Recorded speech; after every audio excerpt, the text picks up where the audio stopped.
My left eye has wet AMD and the right eye is dry AMD. That means I can have the injections in the left eye, but there isn't really at this stage any treatment for the dry AMD. I reached a stage where I felt that I wasn't completely safe on the road, not particularly for myself,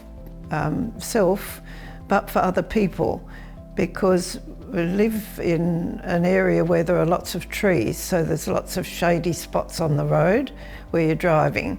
And you drive under the shade, and as I'd come back out onto the sunny part of the road, it would take just a little while for my eyes to adjust, and the same going into the dark shade or an underground car park.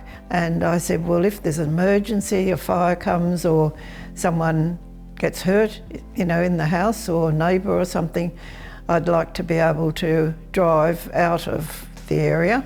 And my daughter said to me, Mum, that's the very time you shouldn't be driving, because she said you'll be upsetting yourself and you won't be able to concentrate properly on driving. You'll be too upset about what else has happened.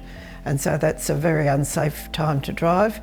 So I went the next week and handed in the driver's licence at the motor traffic. I thought, no good keeping it if I'm only going to hurt someone or not be able to use it at those times.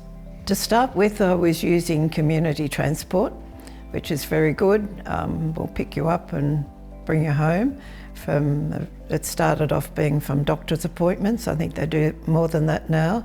Also, if you need to, get a taxi somewhere or Uber these days. If we're going out on a weekend or something, my husband will drive. There's often, a friend will say, I'm going to such and such a place, would you like a lift? And there are other friends who say, if you ever need a lift, let me know, that live in the same building as us. And I certainly know they would very happily drive us anywhere. I've learnt that you should ask people for help if you need it, and the family want to help and friends want to help and do whatever they can.